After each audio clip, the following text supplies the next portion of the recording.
Nós vamos abrir a palavra de Deus em 1 aos Tessalonicenses, no capítulo 3. Aqueles que acharam, vamos nos colocar de pé, vamos ler essa palavra de Deus. Eu vou ler, os irmãos, por gentileza, acompanhem. Nós vamos ler todo o capítulo. 1 aos Tessalonicenses, capítulo 3, diz assim: pelo que, não podendo suportar mais o cuidado por vós, pareceu-nos bem ficar sozinhos em Atenas. E enviamos nosso irmão Timóteo, ministro de Deus do Evangelho de Cristo, para, em benefício da vossa fé, confirmar-vos e exortar-vos, a fim de que ninguém se inquiete com estas tribulações, porque vós mesmos sabeis que estamos designados para isto.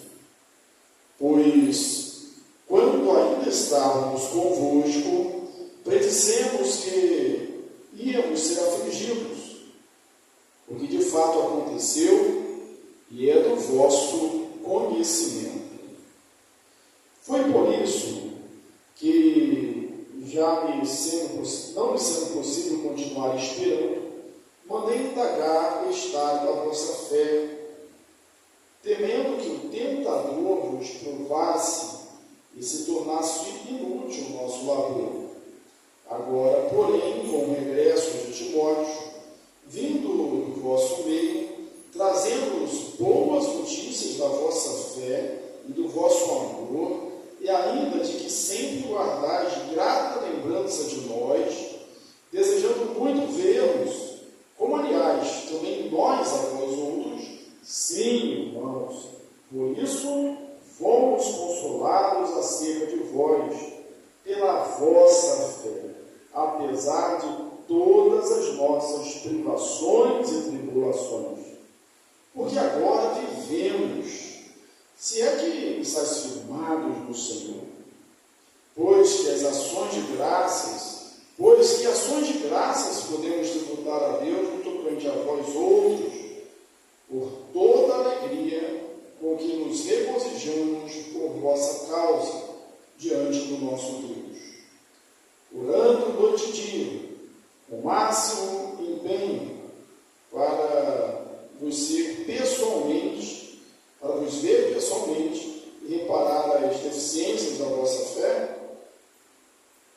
Ora, o nosso mesmo Deus e Pai, e Jesus nosso Senhor, dirijam-nos no caminho até vós, e o Senhor vos faça crescer e aumentar no amor uns para com os outros, e para com todos, como também para convosco, a fim de que seja o vosso coração confirmado em santidade, isento de culpa, na presença do nosso Deus e Pai, na vinda de nosso Senhor Jesus Cristo, com todos os seus santos. Amém? Assentai-vos. Na última semana que nós tivemos estudamos o capítulo 2, nós vimos ali que Paulo diz que estava orfanado da presença dos crentes. A expressão que ele usou, que ele estava longe, mas não no coração. O coração estava perto. E que ele havia tentado, e não só uma, mas 2 vezes estar com eles, mas Satanás tinha barrado o caminho em que queria estar, mas não podia, e que ele havia se desgastado no trabalho, que ele havia nutrido como uma mãe, ensinado, exortado, corrigido como um pai, mostrando ali afeto pelos Tessalonicenses. Aqui no capítulo 13, irmãos, essa demonstração de afeto é aflorada, ela cresce, ela chega aqui na na minha opinião, o ápice, né, do amor, do carinho que Paulo tem com a igreja. O seu carinho, o amor o pastor deve ter pelas ovelhas, mas não restritivamente apenas, né, que todos nós devemos ter uns pelos outros, e o amor para com o Senhor, para com a sua causa, para com a obra, para com a igreja que é de Deus. Isso fica notório aqui no texto. Versículo 1, nós vamos ler versículo a versículo e comentar aqui aos poucos, ele vai refletir bem isso. Essa saudade, esse carinho, esse afeto de Paulo. Pelo que não podemos suportar mais o cuidado por vós, pareceu-nos bem ficar sozinhos em Atenas. É necessário estudar a Bíblia por inteiro. Para estudar as epístolas, entendê-las, é importante conhecer o seu contexto histórico. E nós já fizemos isso. Por isso, hoje, nós só relembramos algumas coisas. O contexto histórico está em Atos dos Apóstolos, capítulo 16 até o capítulo 20. E nós já vimos, nós lembramos o que aconteceu, nós sabemos o que aconteceu. Eu vou lembrar aqui aos irmãos. Paulo e Silas são presos em Filipos. Quando pregavam o evangelho, são açoitados. E naquela ocasião acontece a conversão, um texto bem conhecido das Escrituras, a conversão do carcereiro de Filipos. Daí ele chega a Macedônia, famosa aquela visão que ele tem no balão Macedônia, passa a Macedônia e ajuda-nos. Onde é que está ali? Na Europa. E a capital da Macedônia era Tessalônica. Estudamos aqui sobre isso. E ali em Tessalônica ele prega durante 3 sábados na sinagoga. Só que há um tumulto tal, que os líderes judaicos levam Jason, arrasta Jason até a autoridade romana, a um tumulto.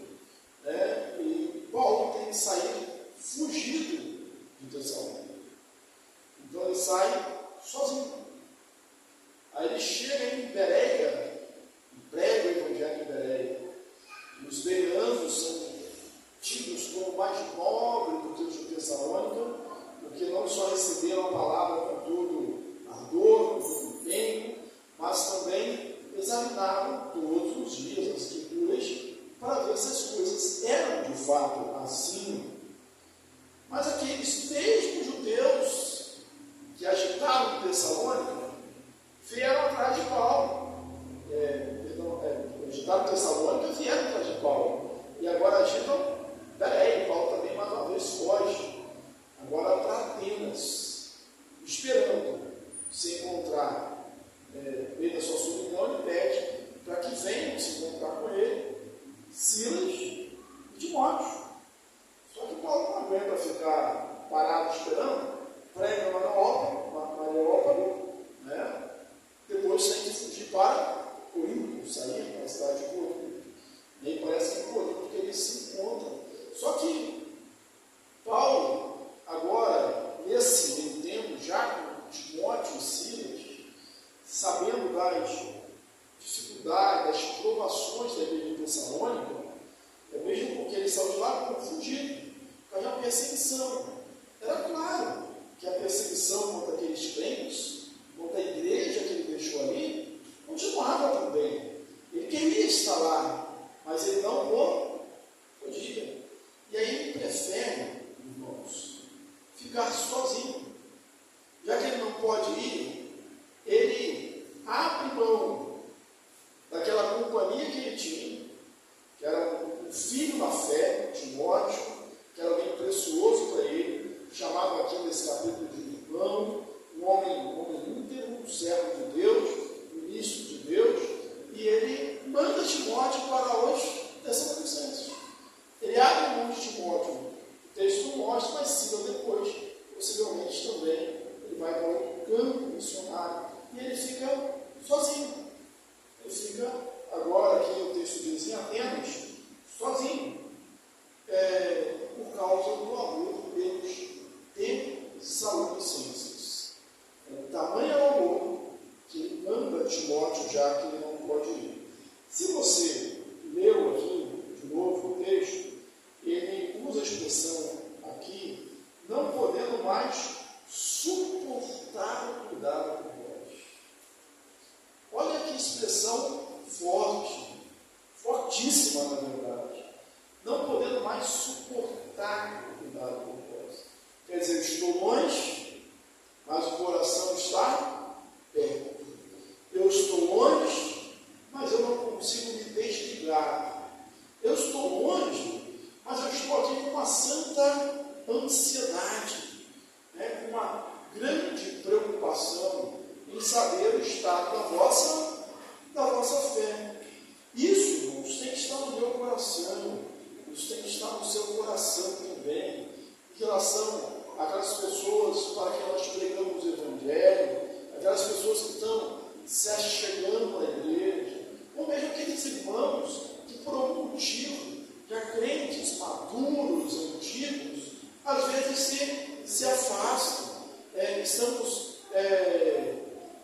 Devemos estar ansiosos, devemos estar sentindo ali a ausência, como Paulo diz aqui, não podendo suportar mais o cuidado de vós. E aí, quando Paulo manda alguém, Paulo envia o seu melhor, aquele que ele tem de melhor. E enviamos nosso irmão Timóteo, ministro de Deus, do Evangelho de Cristo, para o benefício da vossa fé, para confirmar-vos e exortar-vos. Exortar é ensinar, exortar é transmitir ânimo, exortar é animar, exortar é levantar. E aqueles crentes ali em Tessalônica precisavam ser confirmados e exortados. Mesmo porque o tempo que Paulo passou ali com eles, pregando, foi de quanto tempo? Foi quantos sábados? 3 sábados. E esses crentes precisavam ser confirmados. E confirmados aqui, irmãos, como a expectativa, depois o medo deles caírem, não tem nada a ver com a perda da salvação. Mesmo porque Paulo já havia falado anteriormente que eles tinham confirmado a eleição. Paulo tinha certeza que eram eleitos de Deus, que eram salvos no Senhor.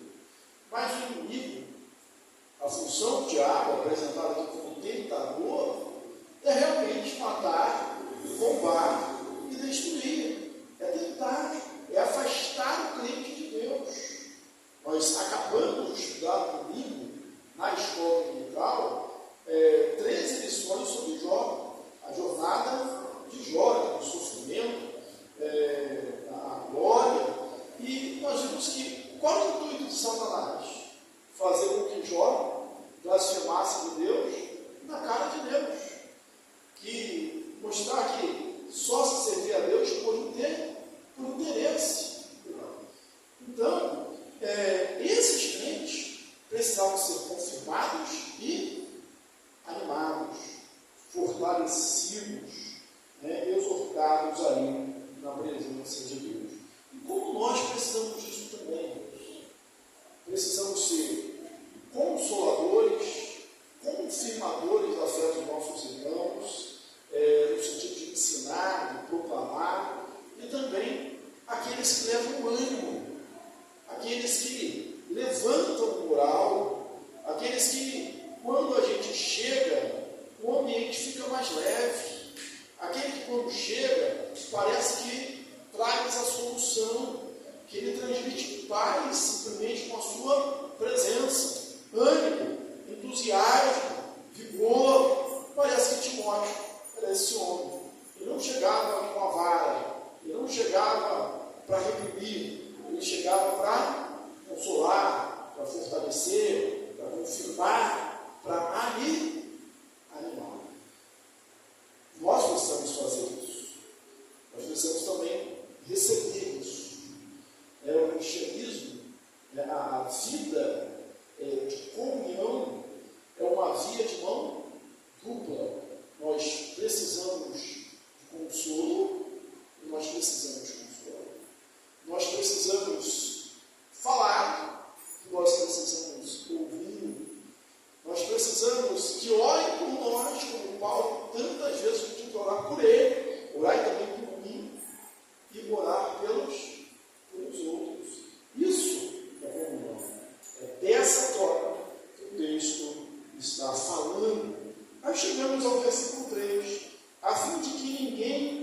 se inquiete com essas tribulações.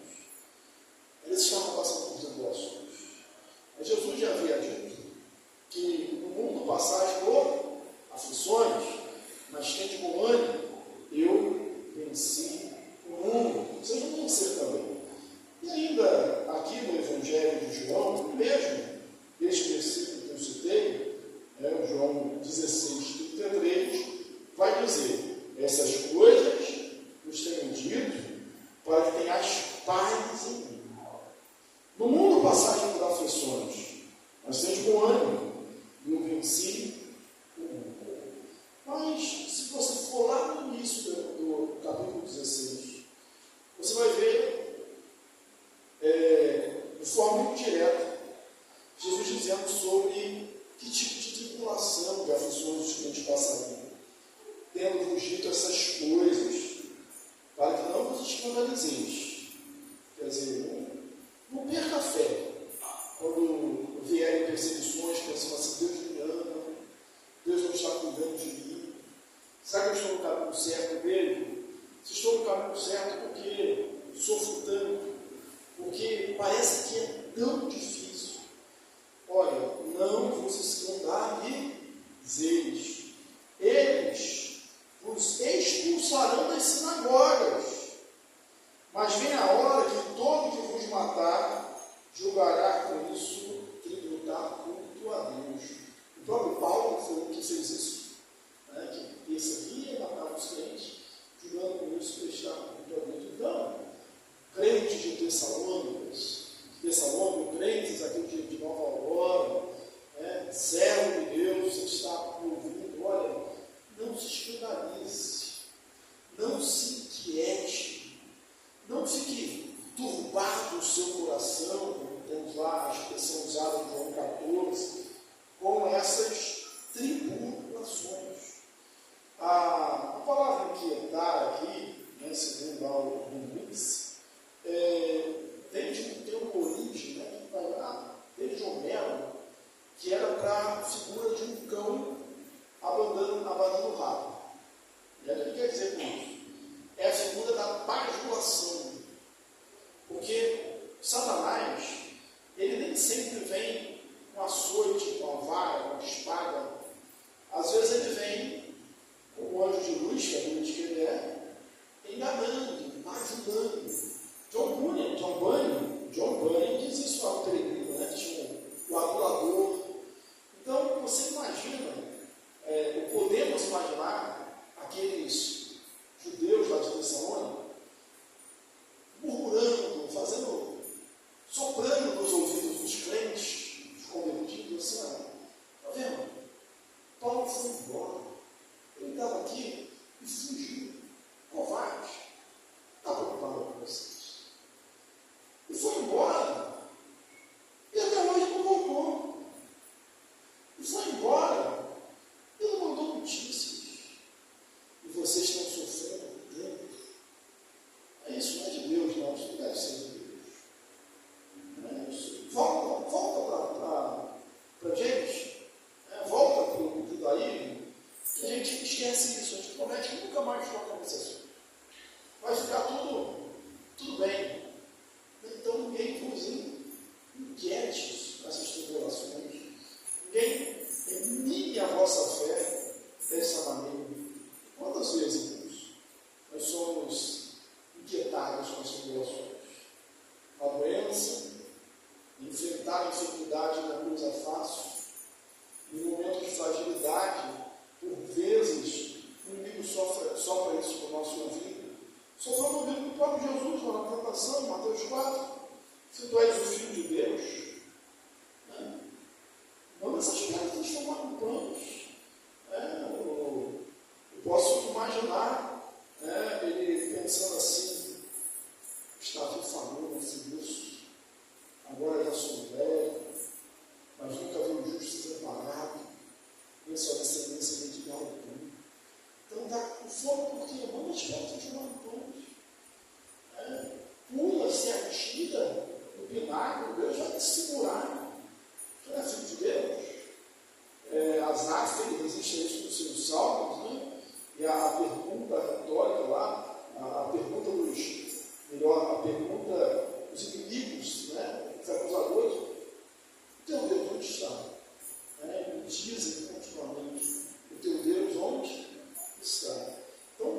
não estamos fragilizados? Isso é possível. Você está aí, a sua semente, os seus filhos, a sua herança do Senhor, não estão longe, eles estão afastados. O seu casamento não está na mão de Deus, tem tanta crise. Deus não ouve a oração do justo, e você olha quanto tempo não é respondido. Que ninguém vos inquiete, que ninguém vos inquieteis com essas tribulações. E aí Paulo diz, eu já tinha dito, ninguém pode dizer que não foi avisado. Jesus também, né? Vai ter tempo, eles vão expulsar os seus das sinagogas, e qualquer um que vos mate, vos persiga, se aconteceu, o próprio Paulo fez isso, vai julgar, está dando culto a Deus. Nesse versículo que nós estamos vendo agora, ele fala assim, porque vós mesmos sabeis que estamos designados para isso. Estamos designados para isso. E haverá tribulações. Vamos falar de uma coisa boa? Bem-aventurança, né? Bem-aventurança é coisa boa. Não é isso? Vamos falar, bem-aventurados sois vós, quando por minha causa vos injuriarem e vos perseguirem, e mentindo disserem todo mal contra vós, exultai e regozijai-vos, porque assim perseguiram os profetas que viveram antes de vós. Então, nós somos destinados a isso. Deus ele nos dá força, ele nos capacita. Pois quando ainda estava convosco, predissemos que íamos ser afligidos, o que de fato aconteceu e é do vosso conhecimento. Ou seja, vocês não foram pegos de surpresas, como eu também não estou sendo pego de surpresa. Lembra que quando Paulo foi avisado a ir para Jerusalém? Primeiro pela igreja de Éfeso, depois pelo fé da água, porque ele amarrou, falando que assim vai fazer com o desse ciclo em Jerusalém. O que Paulo disse, irmãos? Se eu só estou pronto, eu sei que não me espera outra coisa a não ser cadeias e algemas, açoites e algemas, mas estou não só pronto para ser preso em Jerusalém, mas também morrer em Jerusalém. Era pega de surpresa. Foi por isso, no versículo 5, que já não me sendo possível continuar esperando, mandei indagar o estado da vossa fé, temendo que o tentador nos provasse e tornasse inútil o nosso labor. Nesse comentário que eu estava lendo, tem um comentário de Bacon, fala Bacon porque senão não fala Bacon, não sei como se pronuncia, E ele disse o seguinte, que o momentarista, não foi reformado que ele disse, foi aquele que diz, uma vez salvo, salvo para sempre, tem uma grande dificuldade nesse versículo. Eu fico pensando assim, eu creio assim, e não vejo nenhuma dificuldade nisso. Porque o diabo ele veio para tentar, ele veio para roubar, ele veio para destruir. E existe o cuidado pastoral. Existe, por nossa parte, a questão da vigilância. Se eu tivesse dificuldade com esse versículo, eu teria também aquele. Orai e vigiai para que não entreis em tentação. Não é que nós vamos baixar a guarda. Não é que nós não vamos regar a semente. O próprio Paulo fala que um plantou, outro cuidou, mas o crescimento vem de Deus. Não é que o crescimento vem de Deus, que nós não vamos cuidar da semente. Nós não vamos cuidar uns dos outros. E Paulo, como pastor, de fato, ele está preocupado. Ele quer ter a notícia da fé. Ele quer ter um relatório da fé, do amor daqueles crentes ali de Tessalônica, para que o seu trabalho, o seu labor, ele não fosse inútil. Então, não há nenhuma dificuldade nisso, porque nós temos que Deus é soberano.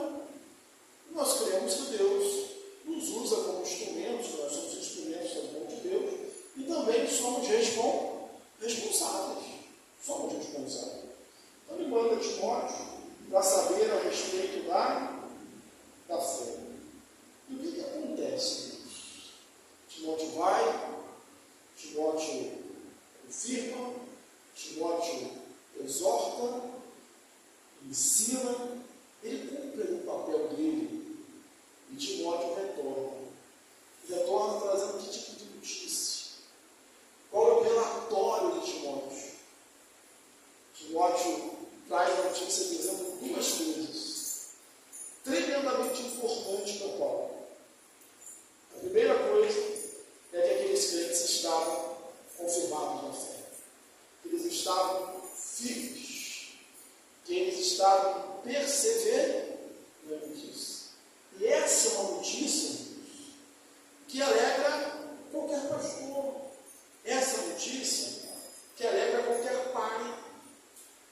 João, eu citei esse texto aqui na semana passada, 1 João 3,4. Quando ele 3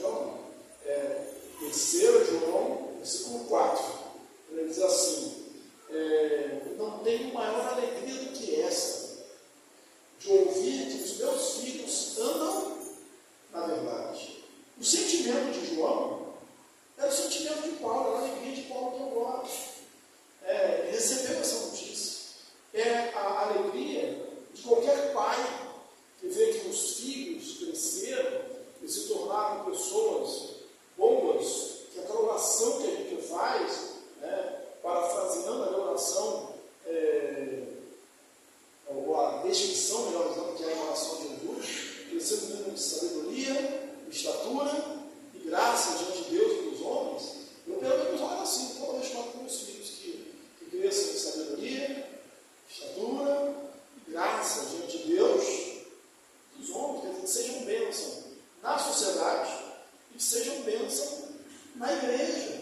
Aí o pai, a mãe, os pais, quando veem o resultado, é uma alegria completa. Nós queremos, nós esperamos por isso. Nós esperamos que quando ajudamos uma pessoa, ela realmente se erga. Paulo enche-se de contentamento com isso. E a segunda razão que fortalece agora, anima o apóstolo Paulo, é que ele recebe outra notícia. Essa notícia massageia o ego. Não é porque nós somos crentes, não é porque se busca santidade, se é santo, que a gente não precisa desse tipo de massagem no ego. Nós somos seres humanos, Deus nos criou assim com emoções. Mas sabe o que Timóteo diz? A notícia que Timóteo diz? E Paulo se alegra, é que vocês querem me ver. Eu vou ler o texto aqui para comentar da Gíria, mas vocês querem me ver, tanto como eu quero ver a vós. Que vocês têm saudade de mim, igual eu tenho saudade de vocês. Isso é um bálsamo. Que vocês se lembram de mim, igual eu me lembro de vocês. De conforto, de consolo para o coração de Paulo. O texto diz assim: irmãos, por isso fomos consolados. Paulo, ele ora e pede oração por você. Paulo, ele manda Timóteo para confirmar e exortar, mas ele também quer ser confirmado, ele também quer ser exortado, ele também quer ser consolado, ele também precisa ser animado.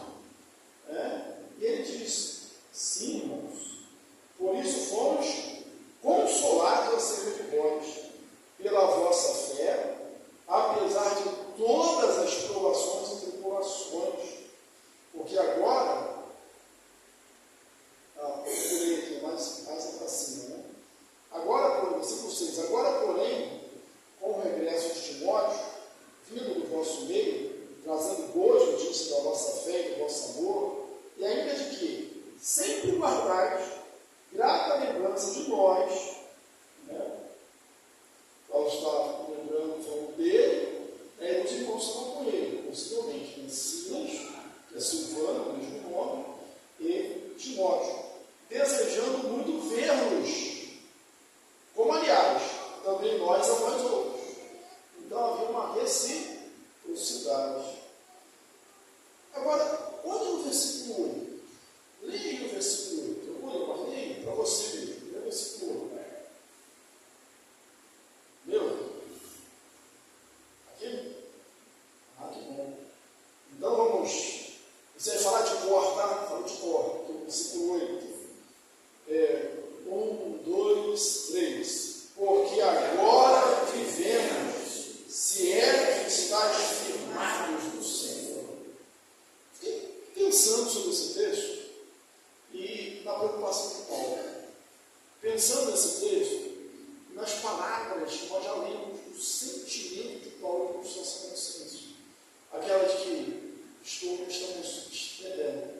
separado de vós por breve momento, no capítulo 2. Eu estou longe, mas o coração está aberto. Aqui no capítulo 3, não podendo mais suportar o cuidado de vós. E aí pode receber essa notícia ali, porque agora vivemos, se é que estáis confirmados no Senhor.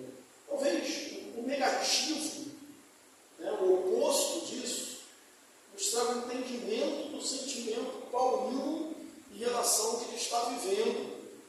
Assim, de outra forma, se fosse o contrário, nós estaríamos morrendo. Não no sentido literal, mas no sentido figurado. Isso me mata, isso me consome, isso me faz morrer. Saber que alguém tropeçou na fé, que alguém deixou os cuidados deste mundo seduzi-lo, que alguém cedeu diante das aflições, das tribulações, das perseguições ou das adulações do mundo. Alguém fracassou na fé, que aqueles que corriam bem não correm bem mais. Isso morre, faz a gente morrer. Agora, quando ouço que os crentes estão firmes na fé, quando ouço que a fé e a amor e o desejo de comunhão, agora vivemos. Estamos com saúde e estamos felizes, estamos consolados.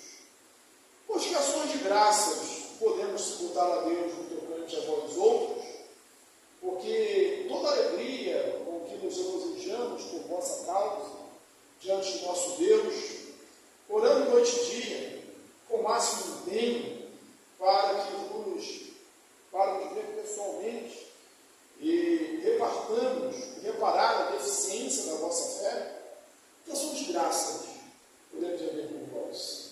Era necessário dar graças a Deus. E porque o que aconteceu anteriormente? Aquele medo, a preocupação, os crentes não perseveraram, e agora ele recebe confirmação. Nesse processo, o que Paulo estava fazendo? Olha que dica de oração: orando dia e noite, orando por vossa causa dia e noite. Ele usa outra expressão, dizendo assim, orando dia e noite com máximo empenhado na oração. Você não precisa lembrar muito dessa vontade de Paulo, desse caráter de Paulo na oração.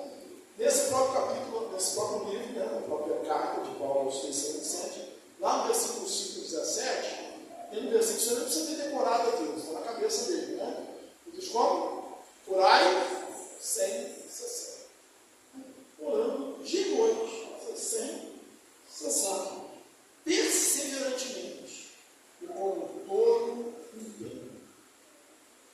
A última declaração de Paulo aqui, nessa pergunta que ele está fazendo, é a fim de reparar a deficiência da nossa fé. Irmãos, nós estamos sempre num processo de crescimento. Existe sempre uma aresta que precisa ser aparada. Paulo já havia recebido o relatório de Timóteo.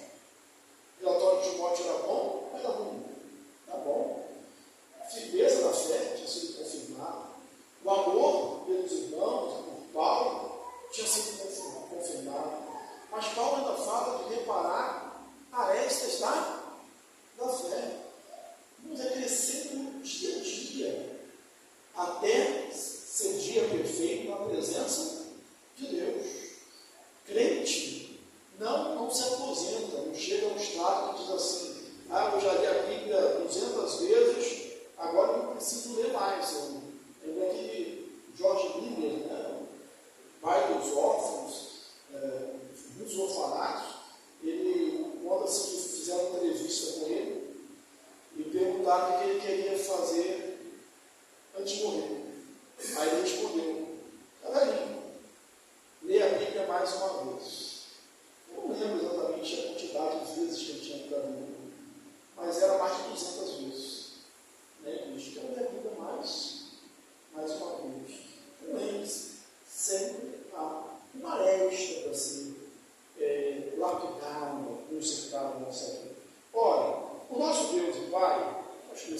comum, que se repete nos casos, nosso Deus e Pai Jesus Cristo, nosso Senhor, dirige os nossos caminhos até vós.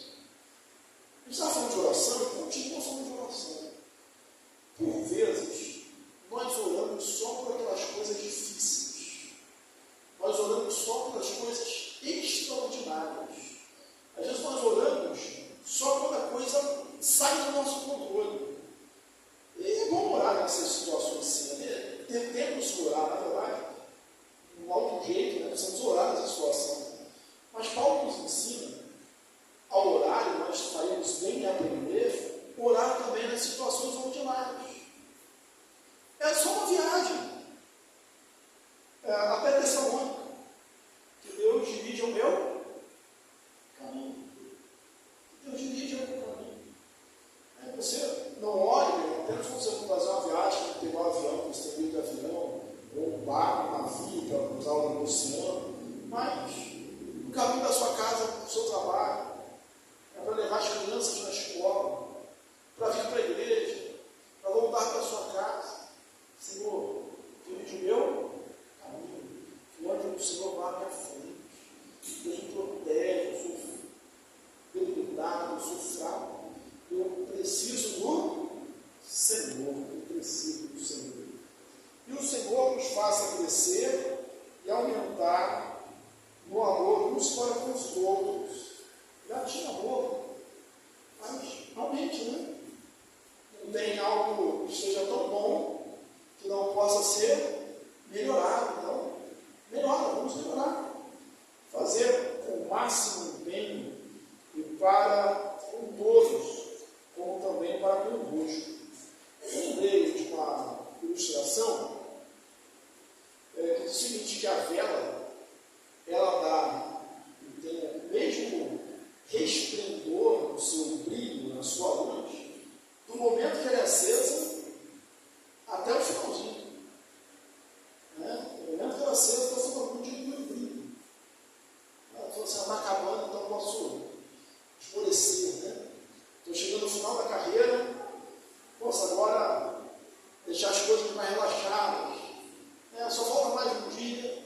Não, é até o final amando, é até o final servindo, é até o final crescendo, é até o final fazendo a obra de Deus. A fim de que o vosso coração, confirmado em santidade, isento de culpa, na presença de nosso Deus e Pai, na vida de nosso Senhor Jesus Cristo, com todos os santos. Irmãos, o coração isento de culpa. Os nossos pecados foram perdoados em Cristo. Não há nenhuma condenação para os que estão em Cristo Jesus. Se alguém está em Cristo, é nova criatura. Ele rasgou o decreto de dívida, o escrito de dívida que era contra nós, cravando na cruz do Calvário, sem nenhuma culpa. O inimigo vai continuar, porque é o papel dele, tentando nos fazer sentir pagos. Mas diante de Deus, nós estamos assim. Talvez você não se sinta assim, mas você está assim, isento de culpa, pelo poder que há no sangue de Jesus. E se você está assim, de fato está, você deveria também se sentir assim, porque isso se traduziria em saúde. Grandes partes das nossas dificuldades, às vezes doenças emocionais e psíquicas, está aqui no sentimento de culpa, isentos de culpas, porque os nossos pecados foram perdoados em Cristo Jesus. Que Deus te abençoe ricamente. Na próxima semana, na próxima quarta-feira, vamos estudar o capítulo 4, de 1 aos 3 séculos.